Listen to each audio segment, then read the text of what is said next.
Staff Sergeant Marcus Rivera felt the burning desert sun beating down on his tactical vest as he crouched behind a crumbling mud wall in the Afghan village of Khost. The morning had started like any other patrol mission, but now the air was thick with gunpowder smoke and the metallic smell of blood. His Navy SEAL team had walked straight into what the military called a kill zone, a carefully planned ambush where every escape route was covered by enemy fire. The Taliban fighters had been waiting for them, hidden in the maze of abandoned buildings that surrounded the village center. What should have been a routine intelligence-gathering mission had turned into a nightmare of flying bullets and exploding grenades. Marcus pressed his back against the wall, feeling the rough texture of the dried mud through his combat gear, and tried to assess their situation. It wasn't good. Through his radio headset, he could hear the panicked breathing of his team members scattered across the compound. Petty Officer Jay Thompson was pinned down near an overturned cart about 50 meters to his left, while Chief Petty Officer Sam Rodriguez had taken cover behind a water well in the center of the courtyard. The fourth member of their team, Petty Officer First Class Danny Walsh, wasn't responding to radio calls. Marcus had seen him go down when the first shots rang out, hit by sniper fire from one of the surrounding rooftops. The enemy had positioned themselves perfectly. High-powered rifles were firing from the buildings above, while automatic weapons created deadly crossfire patterns at ground level. Every time one of the SEALs tried to move, bullets would kick up clouds of dust around their feet, forcing them back into whatever cover they could find. Marcus realized they were trapped like animals in a cage, with nowhere to run and limited ammunition to fight back with. His mind raced through their tactical options, but each possibility seemed worse than the last. They could try to fight their way out, but that would mean crossing open ground under heavy fire. They could wait for backup, but their last radio transmission to base camp had been cut short by an explosion that damaged their communications equipment. The backup radio was with Danny, who was lying motionless in the middle of the compound, and reaching him would be suicide. Marcus checked his weapon, an M4 carbine that had been his trusted companion through 3 tours of duty in Afghanistan. He had 4 magazines left, plus the one loaded in his rifle. Enough ammunition for maybe 10 more minutes of sustained fighting, if he was careful with his shots. He looked across the courtyard at his remaining team members and could see the same grim realization in their eyes. They were running out of time, ammunition, and options. The Taliban fighters seemed to sense their advantage. The volume of incoming fire increased, and Marcus could hear them shouting instructions to each other in Pashto from their concealed positions. Fragments of rock and metal flew through the air as bullets struck the walls and ground around him. A particularly close shot sent sharp pieces of stone into his left arm, drawing blood through the fabric of his uniform sleeve. Despite the pain, Marcus forced himself to think clearly about their training. Navy SEALs were taught to adapt and overcome in the most difficult situations to find solutions when normal tactics failed. But this wasn't a training exercise in the controlled environment of a military base. This was real combat, where mistakes meant death, and there were no second chances to get things right. He tried to remember the layout of the village from their earlier reconnaissance. The buildings formed an irregular circle around the central courtyard where they were now trapped.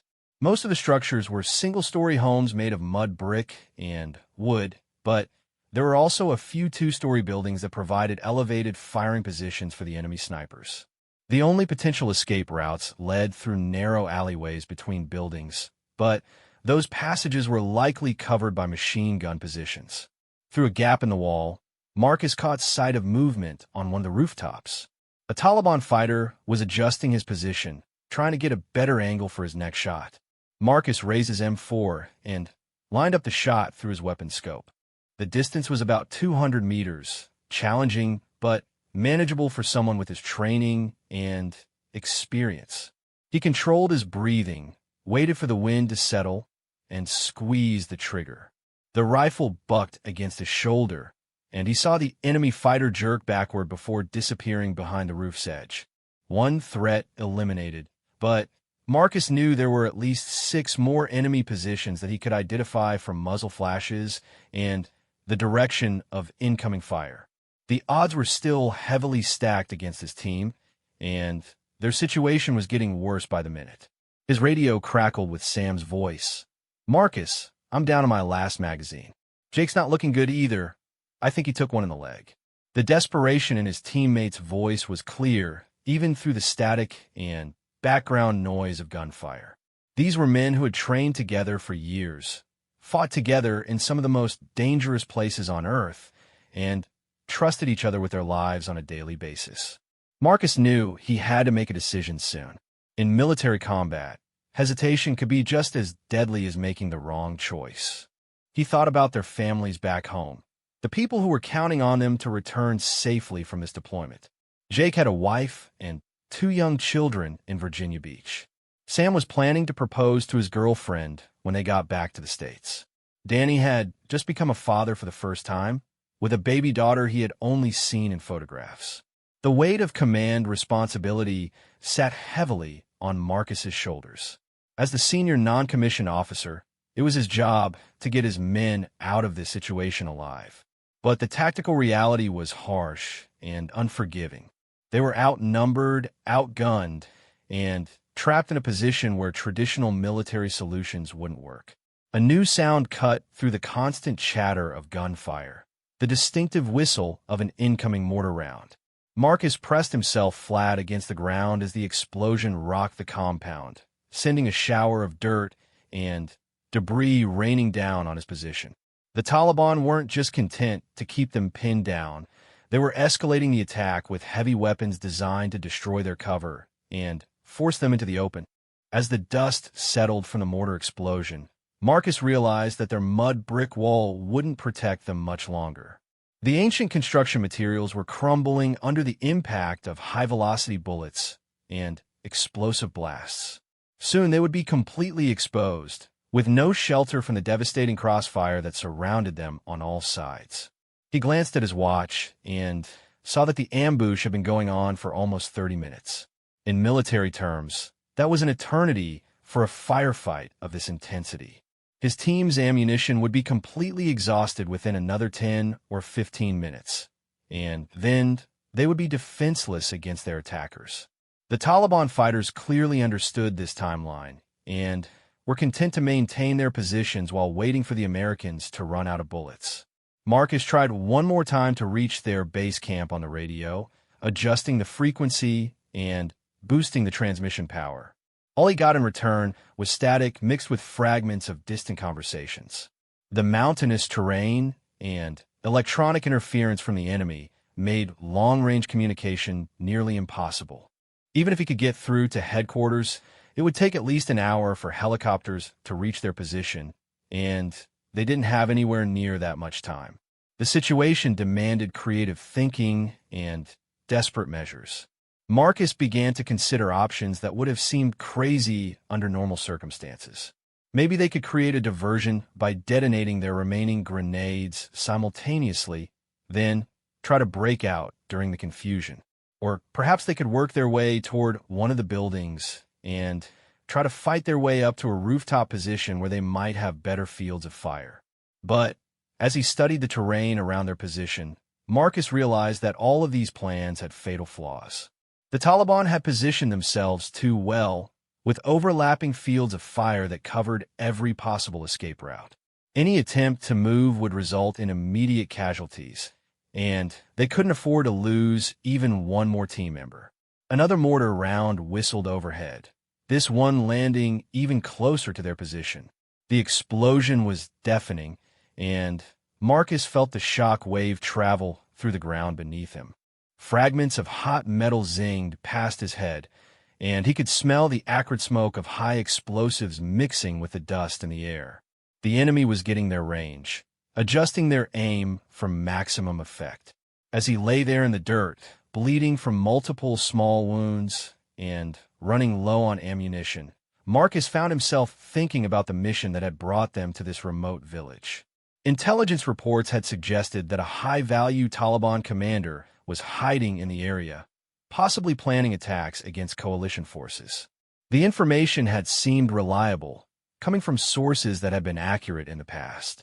Now he wondered if the whole thing had been an elaborate trap designed to lure American Special Operations Forces into a predetermined killing ground.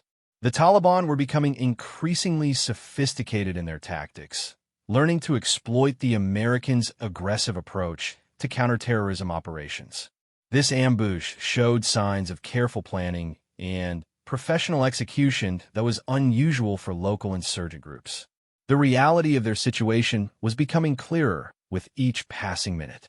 Without immediate help from an outside source, his team would not survive the next hour. The Taliban had superior numbers, better positions, and unlimited ammunition. They could afford to be patient while the Americans exhausted their resources and became increasingly vulnerable to attack. Marcus closed his eyes for a moment and tried to center himself, drawing on the mental training that was an essential part of Navy SEAL preparation. Fear and panic were luxuries that he couldn't afford in a combat situation. His men were depending on his leadership and decision-making abilities, even when the available options were limited and dangerous. When he opened his eyes again, Marcus noticed something that hadn't been there before. In the distance, beyond the ring of enemy positions, a figure was moving slowly across the rocky hillside. At first he thought it might be another Taliban fighter trying to get into position, but something about the person's movements seemed different. The figure was too far away to see clearly, but it appeared to be carrying a large rifle and moving with the deliberate, careful pace of a trained marksman. Elena Blackhorse had been watching the firefight unfold from her concealed position on the ridge overlooking the village for the past 20 minutes. Through her high-powered scope, she could see the American soldiers trapped in the courtyard below, surrounded by Taliban fighters who had them pinned down with coordinated crossfire. The situation was deteriorating rapidly, and she knew that without intervention, none of the Americans would survive the next hour. Elena was not supposed to be in this part of Afghanistan. Officially, she didn't exist on any military roster or government database. Her Apache heritage had given her a natural talent for moving through hostile territory without being detected, while years of specialized training had turned her into one of the most effective long-range marksmen in the world. The rifle she carried, an Accuracy International AXMC chambered in .338 Lapua Magnum, was capable of making precise shots at distances that most people would consider impossible. She had been tracking a different target when a sound of gunfire drew her attention to the village below. Her original mission involved gathering intelligence on Taliban supply routes through the mountain passes, work that required patience, stealth, and the ability to remain hidden for days at a time. But watching American soldiers die, while she had the power to help them, was not something Elena could accept, regardless of her official orders. Through her scope, she could see the lead American, a sergeant based on his uniform markings, trying to coordinate his team's response to the ambush. His tactical movements showed the discipline and training of elite special operations forces, but he was working with impossible odds. The Taliban had at least 8 firing positions surrounding the courtyard, with additional fighters moving into backup positions to prevent any attempt at escape. Elena began mentally calculating ranges and wind conditions for the shots she would need to make. The distance to the nearest enemy position was approximately 800 meters, well within her effective range, but challenging enough to require perfect technique. The afternoon wind was gusting irregularly across the valley, which would affect bullet trajectory and require careful timing for each shot. Her first priority would be the enemy sniper positions on the rooftops, as they posed the greatest immediate threat to the trapped Americans. She could identify 3 separate sniper locations based on muzzle flashes and the angles of incoming fire. Taking out these positions would give the Americans some breathing room and possibly allow them to reposition for a breakout attempt. Elena adjusted the scope settings on her rifle and checked the ballistic computer mounted on the weapons rail system. The device automatically calculated bullet drop, wind deflection, and other factors that affected long-range accuracy. But in the end, making these shots would depend on her skill, training, and intuitive understanding of how her rifle performed under different conditions. She had grown up on the Mescalero Apache Reservation in New Mexico, where her grandfather taught her traditional hunting skills that emphasized patience, observation, and respect for the natural environment. Those early lessons had provided a foundation for the advanced marksmanship training she received later in military sniper school. The combination of ancient wisdom and modern technology made her exceptionally effective at her chosen profession. As Elena prepared for her first shot, she thought about the moral complexity of her situation. Officially, she was not authorized to engage enemy targets in this area without specific orders from her chain of command. But the Americans below were clearly in immediate danger, and there was no time to request permission or coordinate with higher headquarters. She had made similar decisions before in other remote locations where American lives hung in the balance. Each time, she had chosen to act based on her own moral compass rather than following bureaucratic procedures that might cost lives.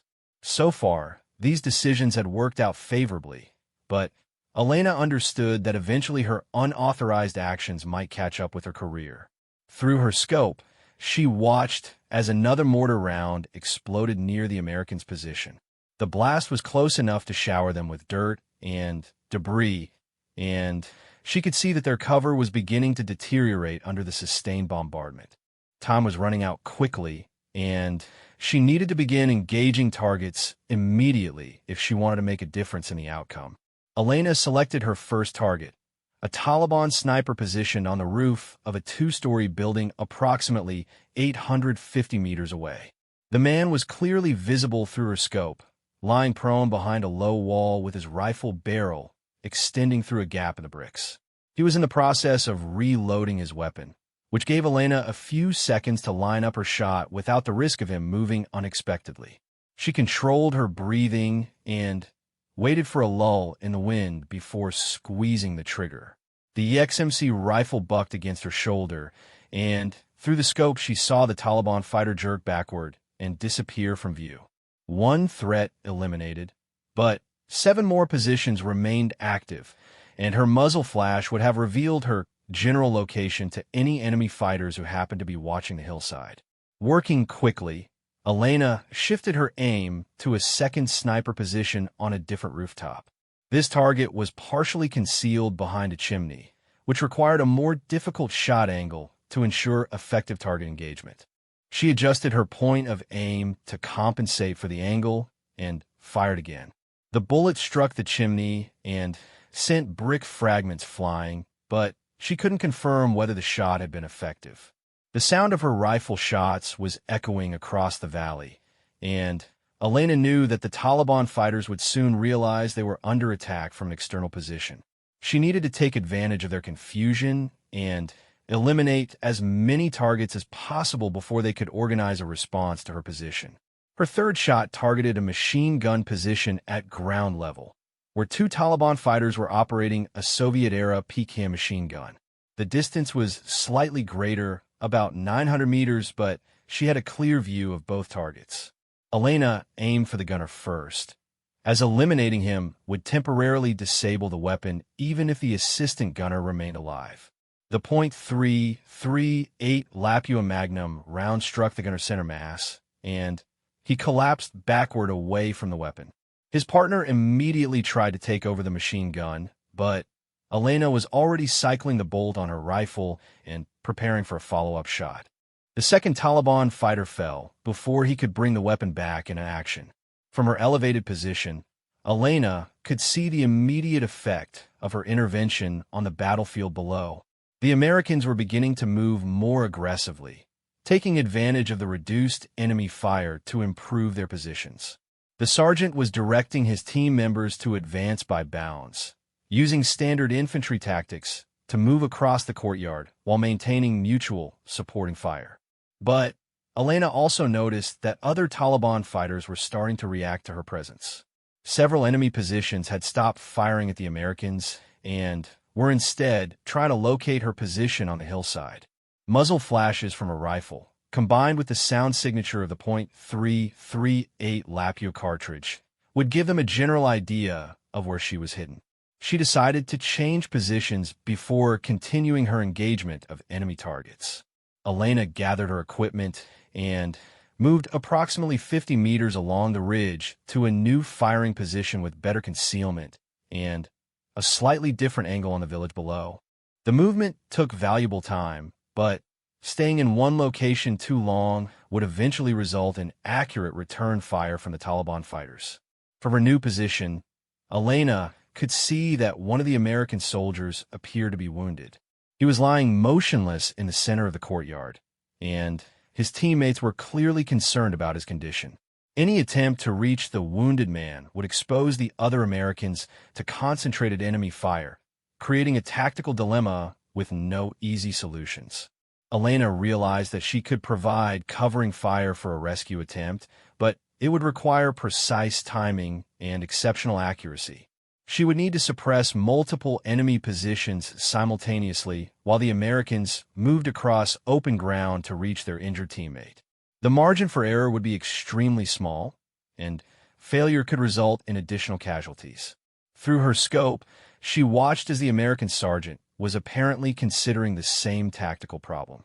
He was studying the enemy positions and calculating the risks involved in attempting a rescue. Elena could see the conflict in his body language. The military obligation to leave no man behind versus the practical reality of not losing additional team members in a futile rescue attempt. The decision was made for him when the wounded American suddenly moved, raising his arm in a gesture that indicated he was still conscious and aware of his surroundings. That single movement changed the tactical equation completely, as it demonstrated that the soldier was still alive and potentially recoverable. Elena immediately began planning a complex engagement sequence that would provide maximum support for the rescue attempt. She would need to engage at least 4 enemy positions in rapid succession, creating enough suppressive fire to allow the Americans safe passage across the courtyard.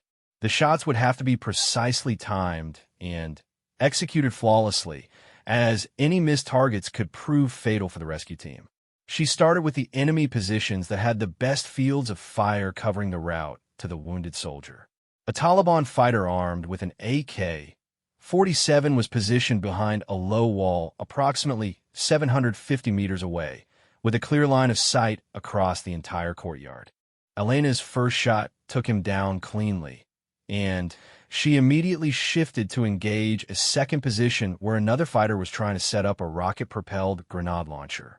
The RPG represented an extreme threat to the Americans, as a single well-placed round could kill multiple team members and destroy their remaining cover. Elena's second shot struck the Taliban fighter just as he was raising the weapon to his shoulder, causing the grenade to detonate harmlessly against the ground several meters away from any potential targets. Her rapid engagement of multiple targets was having the desired effect on the battlefield. The Taliban fighters were becoming increasingly disorganized as they tried to deal with threats from multiple directions simultaneously. Some were still focusing their fire on the Americans in the courtyard, while others were attempting to locate and engage Elena's position on the hillside. Elena continued her methodical elimination of enemy targets, working her way through the remaining sniper positions and automatic weapons emplacements. Each shot required careful calculation of range, wind conditions, and target movement, but her training and experience made these calculations almost instinctive. The AXMC rifle performed flawlessly, delivering precise hits at extended ranges despite the challenging environmental conditions. As she worked, Elena found herself thinking about the cultural traditions that had shaped her approach to warfare. Apache warriors had always been known for their ability to strike from concealment and disappear before their enemies could respond. Modern sniper tactics were in many ways similar to the hunting and warfare methods that our ancestors had used for centuries in the desert Southwest.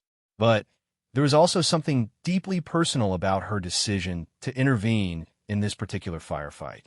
Elena had lost friends and teammates in similar situations where help had arrived too late to make a difference. She understood the bonds that existed between soldiers in combat, and the obligation to provide assistance when it was within her power to do so. Marcus Rivera felt a surge of hope as he watched enemy positions around the courtyard begin falling silent one by one. Someone with exceptional marksmanship skills was systematically eliminating the Taliban fighters from a concealed position somewhere on the surrounding hills. The precise, methodical nature of the enemy casualties suggested professional military training rather than luck or random chance. He keyed his radio and spoke urgently to his remaining team members. Unknown Friendly is providing sniper support from the high ground. We need to take advantage of this opportunity to reach Danny and extract from this position.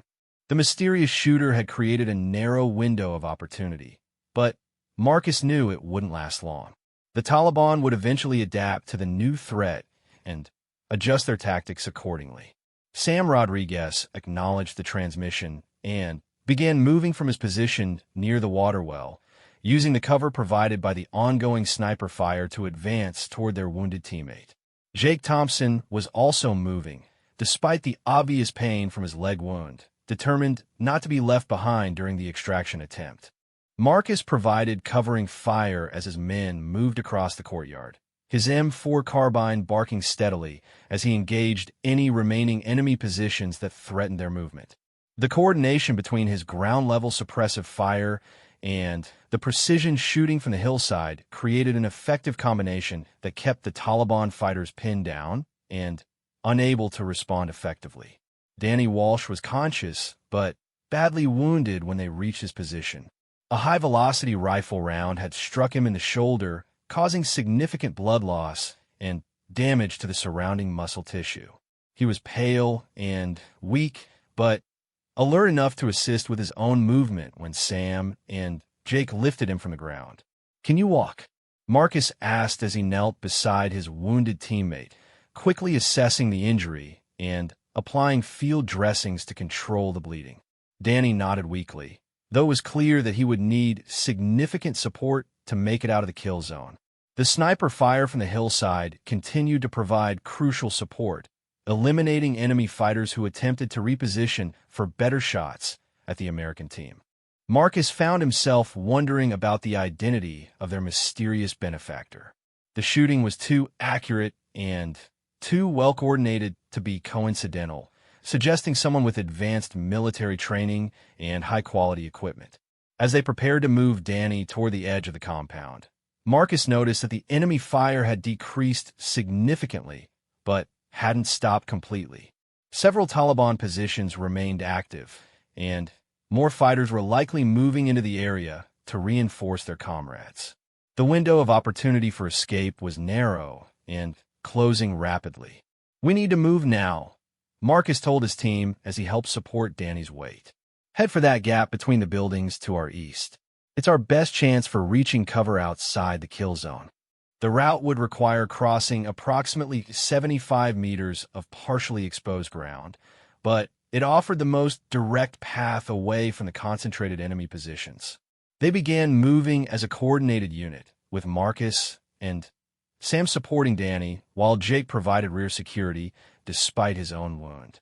The mysterious sniper continued to engage targets that threatened their movement, but Marcus could hear return fire from the hillside as the Taliban fighters began to locate and engage their hidden enemy. The sound of automatic weapons fire echoing from the hills told Marcus that their benefactor was now under direct attack. Whoever was providing the covering fire was accepting significant personal risk to ensure the safe extraction of his team. This realization added urgency to their movement, as they couldn't expect the sniper support to continue indefinitely. As they reached the halfway point of their movement, a new group of Taliban fighters appeared from one of the side alleys, apparently attempting to cut off their escape route. Marcus immediately engaged the new threats with his rifle, while Jake turned to provide additional firepower despite his injured leg. The firefight intensified as both sides exchanged rapid volleys of gunfire across the narrow space between buildings. Marcus could see muzzle flashes from at least 4 enemy weapons, and bullets were striking the walls and ground around their position with increasing accuracy. They were once again in immediate danger of being overwhelmed by superior numbers. At that critical moment, Two perfectly placed sniper rounds eliminated the lead Taliban fighters in the new group, causing the others to seek cover and disrupting their attempt to block the Americans' escape. Marcus seized the opportunity to push forward with his team, moving aggressively toward the gap between buildings while the enemy was still disorganized. The sound of helicopter rotors suddenly became audible in the distance, growing steadily louder as the aircraft approached their position. Marcus felt a wave of relief as he realized that backup was finally arriving, though he wondered how the helicopters had found them without functional communications equipment. Through his earpiece, he heard the voice of the helicopter pilot. "Dagger 6, this is Viper Lead. We have your position marked and are inbound for immediate extraction. Pop smoke to mark your location." Marcus reached for a smoke grenade on his equipment vest and pulled the pin, tossing it into the open area behind them to provide a visual reference for the incoming aircraft. Purple smoke began billowing from the grenade as two AH-64 Apache attack helicopters appeared over the ridge, their 30mm chain guns already engaging Taliban positions around the village. The devastating firepower of the helicopters quickly suppressed the remaining enemy resistance, though Marcus could still hear sporadic rifle fire from concealed positions. A UH-60 Black Hawk transport helicopter approached the landing zone, its crew chief providing covering fire with a mounted machine gun as the aircraft touched down in a cloud of dust and debris. Marcus and his team ran toward the helicopter, carrying Danny between them, while Jake limped along behind despite his wounded leg. As they loaded Danny into the aircraft, Marcus looked back toward the hillside where their mysterious sniper had been operating. He could see no sign of movement or activity, and the precision shooting had stopped completely. Whoever had saved their lives had apparently vanished as quietly as they had appeared, leaving no trace of their presence except for the Taliban casualties scattered around the village. The Black Hawk lifted off immediately after the team was aboard, its pilots eager to clear the area before additional enemy forces could arrive. Through the aircraft's windows, Marcus could see the village growing smaller below them, the scene of their near-death experience already becoming a memory rather than an immediate reality.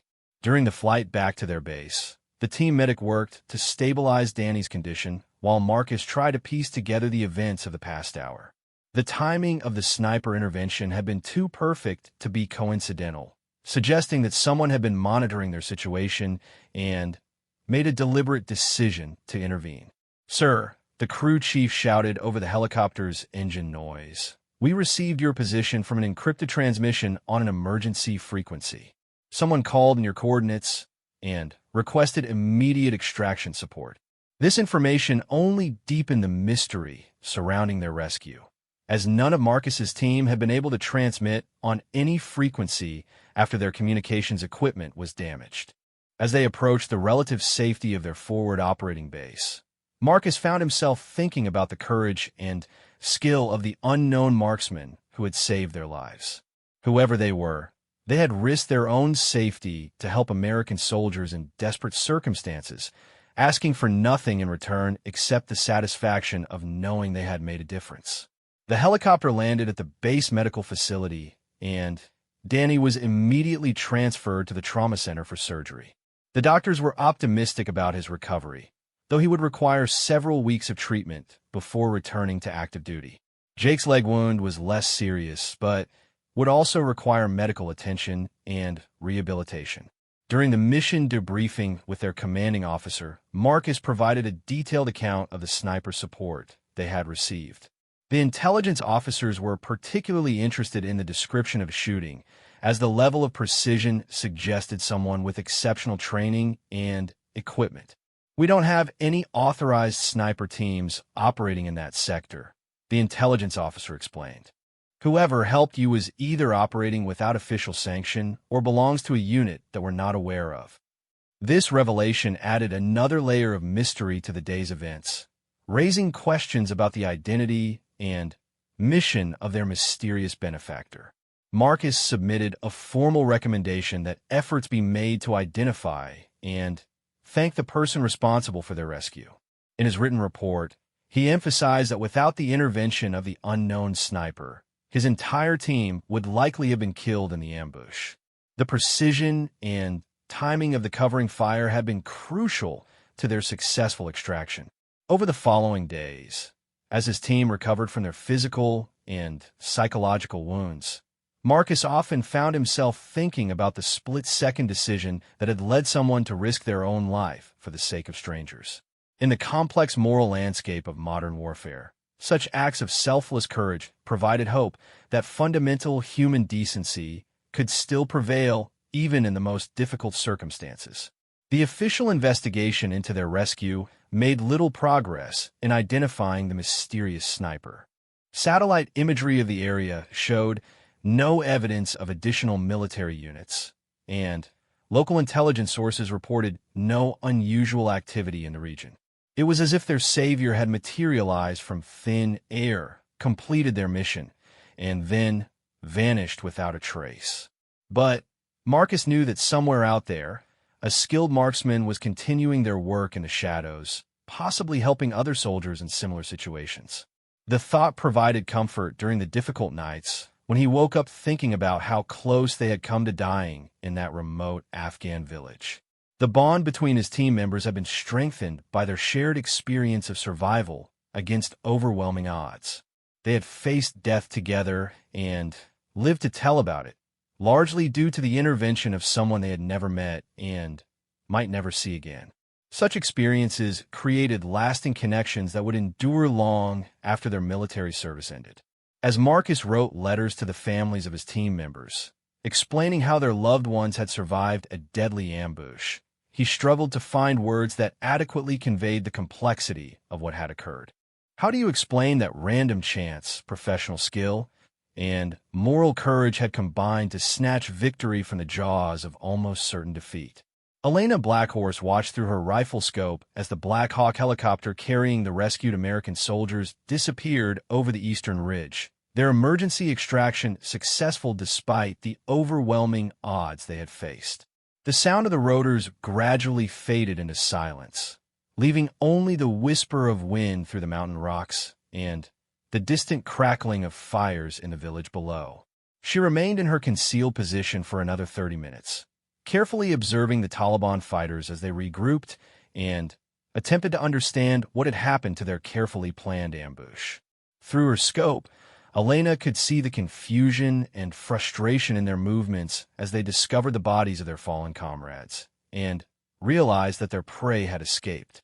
The enemy fighters were searching the hillsides for any sign of the sniper who had disrupted their operation, but Elena's position was expertly camouflaged and located far enough from the village to avoid detection. Her Apache heritage had taught her the art of becoming invisible in natural terrain, using the landscape itself as concealment rather than relying purely on artificial camouflage materials. As she prepared to leave the area, Elena reflected on the decision that had led her to abandon her original mission in favor of rescuing the trapped Americans. Officially, her unauthorized engagement of enemy targets would likely result in disciplinary action and possibly the end of her military career. But watching good soldiers die when she had the power to prevent it was not something her conscience could accept. She carefully packed her equipment, ensuring that no trace of her presence would remain behind. The AXMC rifle was disassembled and stored in a specially designed case that looked like standard hiking gear from a distance. Her ghillie suit and other specialized equipment were similarly concealed in ordinary-looking packs that wouldn't attract attention from casual observers. The extraction from her firing position required the same patience and stealth that had characterized her approach to the area. Elena moved slowly across the rocky terrain, avoiding skylines and using natural features to mask her movement from any Taliban spotters who might still be searching for signs of enemy activity. Her planned extraction point was a small clearing approximately 3 kilometers from the village, where she could signal for helicopter pickup using encrypted communications equipment. The route required careful navigation through terrain that was both physically challenging and potentially dangerous due to the presence of improvised explosive devices that the Taliban frequently planted along mountain trails. As she made her way across the rugged landscape, Elena found herself thinking about the American soldiers she had helped rescue. Their tactical discipline and courage under fire had been impressive, even when faced with seemingly impossible odds. She had watched through her scope as their leader made difficult decisions and maintained unit cohesion despite the chaos surrounding them. The bond between soldiers in combat was something Elena understood deeply, having experienced similar situations during her own deployments to various conflict zones. The willingness to risk everything for the sake of teammates was a fundamental part of military culture, transcending differences in nationality, ethnicity, or individual background. Her radio crackled with an encrypted transmission from her handler, a mysterious figure known only by the call sign Control, who coordinated her missions and provided intelligence support. Shadow 7, report your status and current position, came the voice through her earpiece, using the code name that Elena had been assigned for this particular operation. Control, this is Shadow 7. Mission parameters have changed due to unforeseen circumstances. Requesting immediate extraction from alternate location Charlie. Elena's response was deliberately vague, as she couldn't be certain that their communications were completely secure from electronic surveillance by hostile forces. There was a long pause before Control responded, and Elena could sense the concern in the handler's voice when they finally spoke. Shadow 7, explain the nature of the parameter change and your current tactical situation. The question was expected, as any deviation from planned mission objectives required detailed explanation and justification. Elena provided a brief summary of the events that had led to her intervention in the firefight, emphasizing the immediate threat to American personnel and her assessment that the situation required immediate action. She avoided specific details about her engagement of enemy targets, as such information would be better discussed in person during the formal debriefing process. Understood, Shadow 7. Extraction assets are being diverted to your alternate location. Estimated time of arrival is 45 minutes. Maintain defensive posture and avoid further contact with hostile forces. Control's response suggested that her decision to intervene would be supported, at least initially, though Elena knew that more difficult conversations awaited her upon return to headquarters. The wait for extraction gave Elena time to consider the broader implications of her actions. She was part of a highly classified program that operated in the gray areas between traditional military operations and intelligence gathering. Her missions typically involved long-term surveillance of enemy activities, with strict orders to avoid direct engagement unless absolutely necessary for her own survival. But Elena had always struggled with the moral complexities of watching combat situations unfold without being able to help when American lives were at stake. Her training and equipment made her exceptionally effective at long-range precision shooting, capabilities that could make the difference between life and death for soldiers trapped in kill zones. The sound of approaching helicopters gradually became audible, and Elena activated a small infrared beacon that would guide the aircraft to her exact position without being visible to enemy forces in the area. The extraction would be conducted using night vision equipment and stealth tactics to minimize the risk of detection by Taliban spotters. A modified Black Hawk helicopter appeared over the ridge, flying low and fast to avoid radar detection and ground-based anti-aircraft weapons. The aircraft settled into the clearing with practiced precision, its crew clearly experienced in conducting high-risk extractions from hostile territory. Elena ran toward the helicopter as soon as it touched down, carrying her equipment and keeping low to avoid the rotor wash that was kicking up clouds of dust and debris. The crew chief helped her aboard and secured her gear while the pilots immediately began the departure sequence. As the helicopter lifted off and banked sharply to avoid potential ground fire, Elena caught one last glimpse of the village where the firefight had occurred. Smoke was still rising from several buildings, and she could see vehicles moving along the mountain roads as additional Taliban forces arrived to investigate the failed ambush. During the flight back to their classified base of operations, Elena mentally prepared for the debriefing process that would determine her future with the program.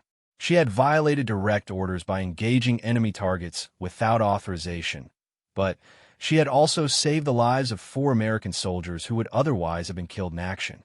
The helicopter landed at a remote facility that didn't appear on any official military maps, its location known only to a small number of personnel with the highest security clearances. Elena was escorted to a secure briefing room where she would provide a detailed account of her actions and the circumstances that had led to her decision to intervene. Control turned out to be a middle-aged woman with the bearing and demeanor of a career intelligence officer. She listened carefully as Elena described the tactical situation she had observed and her assessment of the immediate threat to American personnel. The debriefing covered every aspect of the engagement, from her initial observations to the final extraction of the rescued soldiers. Your marksmanship was exceptional under extremely difficult conditions, Control acknowledged after reviewing Elena's account. 7 confirmed kills at extended range in a high-stress environment demonstrates the effectiveness of your training and equipment. However, your decision to abandon mission parameters without authorization presents significant operational and political complications. Elena understood the concerns being raised, but she also knew that her actions had been morally justified regardless of their official status. "Ma'am, I couldn't watch American soldiers die when I had the capability to prevent it. Sometimes doing the right thing requires accepting the consequences of going against orders." Control studied Elena carefully before responding, apparently weighing multiple factors that weren't immediately obvious. Your psychological profile indicated a strong moral compass and a tendency toward independent decision-making under pressure. These qualities make you exceptionally effective in the field, but they also create challenges for command and control purposes. The conversation continued for several hours, covering not only the specific events of the rescue, but also the broader philosophical questions about Elena's role within the program. Her unique skills and background made her valuable for certain types of missions, but her willingness to act independently created risks that had to be carefully managed. Eventually, Control reached a decision that surprised Elena with its pragmatism. Your actions today saved American lives and eliminated a significant number of enemy combatants. While you violated direct orders, the results justify a degree of operational flexibility that we haven't traditionally allowed. You'll receive a formal reprimand for your personnel file, but you'll also continue with the program under modified parameters. Elena felt a mixture of relief and apprehension as she considered the implications of this decision. She would be able to continue serving in a role that utilized her unique talents, but she would also face additional scrutiny and restrictions on her operational autonomy. Over the following weeks, as Elena prepared for her next assignment, she often found herself thinking about the American soldiers she had helped rescue. She hoped that they were recovering from their physical and psychological wounds, and that they would be able to return to their families and normal lives when their deployments ended. The knowledge that she had made a difference in a critical moment provided satisfaction that went beyond any official recognition or career advancement. In the complex moral landscape of modern warfare, the opportunity to save lives and uphold fundamental human values was its own reward. Elena's next mission would take her to a different region, with new challenges and different tactical requirements.